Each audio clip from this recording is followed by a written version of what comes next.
সংযুক্ত আরব আমিরাত থেকে ছুটিতে দেশে আসা অনেক প্রবাসীর ভিসা হঠাৎ করেই বাতিল হয়ে যাচ্ছে। ফলে ছুটি শেষে কর্মস্থলে ফিরতে পারছেন না তারা। কোনো ধরনের আগাম নোটিশ বা কারণ ছাড়াই ভিসা বাতিল হওয়ায় চরম উদ্বেগ ও দুশ্চিন্তায় প্রবাসী বাংলাদেশিরা। ভুক্তভোগীরা বলছেন, আকস্মিক ভিসা বাতিলের কারণে ঝুঁকিতে পড়েছে তাদের চাকরি ও ব্যবসা। সন্তানদের গ্রীষ্মকালীন ছুটিতে রাস আল খাইমাহ প্রবাসী প্রকৌশলী এস.এম. করিমও পরিবারসহ দেশে ফিরেছেন। সাধারণ প্রবাসীদের ভিসা স্বয়ংক্রিয়ভাবে বাতিল হওয়ার খবরে উদ্বেগ প্রকাশ করেছেন। এখন জরুরি ভিত্তিতে কর্মস্থলে ফিরতে চাইলে বাধা হয়ে দাঁড়ায় উচ্চ মূল্যের বিমান টিকিট। এ প্রতিবেদন লেখা পর্যন্ত সংযুক্ত আরব আমিরাতের সংশ্লিষ্ট কর্তৃপক্ষ আইসিপি জিডিআরএফ-এ প্রবাসীদের রেমিটেন্স ভিসা স্বয়ংক্রিয়ভাবে বাতিলের বিষয়ে কোনো আনুষ্ঠানিক ঘোষণা বা ব্যাখ্যা দেয়নি। ফলে ভিসা বাতিলের প্রকৃত কারণ নিয়ে তৈরি হয়েছে ধোঁয়াশা।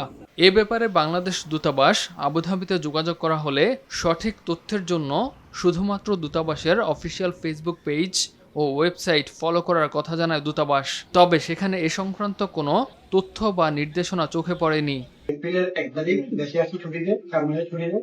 আসার পর আমার বিষয় নিয়ে সবকিছু ঠিক আছে, বিষয় অ্যাক্টিভ আছে। আমি চেক করছিলাম কিছুদিন আগে, কিন্তু দুবাইতে গত কিছুদিন আগে একটা খবর শুনছিলাম দুবাইতে নাকি বিষয় ক্যান্সেল দিয়েছে, অটো ক্যান্সেল দিয়েছে কোনো কারণ ছাড়া।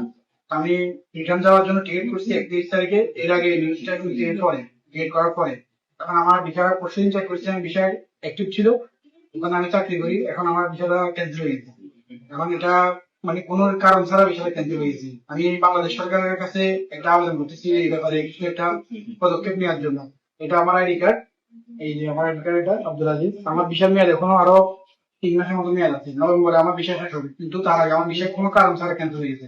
জানা যায়, আরব আমিরাত প্রবাসীদের সমস্যাগুলোকে বাংলাদেশ সরকার গুরুত্ব সহকারে দেখছে। ইতোমধ্যে ঢাকায় নিযুক্ত আমিরাতের রাষ্ট্রদূতের সঙ্গে সরাসরি সাক্ষাৎ করেছেন পররাষ্ট্র প্রতিমন্ত্রী শামা ওবায়েদ। আরব আমিরাতে অবস্থানরত প্রবাসীদের সম্মুখীন বিভিন্ন সমস্যার বিষয়ে উদ্বেগ প্রকাশ করে এসব সমস্যা সমাধানে রাষ্ট্রদূতের সহযোগিতা কামনা করেন তিনি। এখন আমি হাত জোড় করে অনুরোধ করতেছি সরকারের কাছে যেন আমাদেরকে যাওয়ার মতো সুযোগ করে দেয়। আবার আমি মার্চের 30 তারিখে দেশে আসি, আমার ভিসা সব কিছু ঠিক আছে।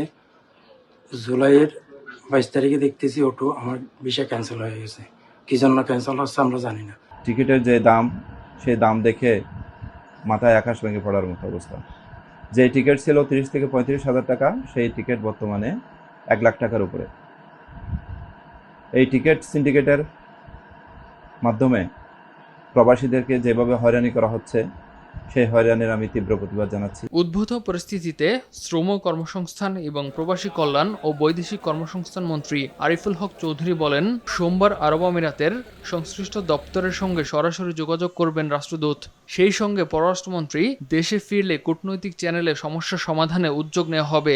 আর আমরাও এদিকে আমি মনে করছি আমাদের পররাষ্ট্রমন্ত্রী মহোদয় দেশে আসলে কূটনৈতিক চ্যানেলেও আমরা এটা দেখব। বিশ্বের দ্বিতীয় বৃহত্তম শ্রমবাজার খ্যাত সংযুক্ত আরব আমিরাতের সঙ্গে জোরদার কূটনৈতিক প্রচেষ্টা এখন সময়ের দাবি। সমস্যা সমাধান সহ নতুন কর্মী প্রেরণের উদ্যোগ না নেওয়া গেলে রেমিটেন্সের গুরুত্বপূর্ণ এই হাবটি হারাতে পারে সরকার।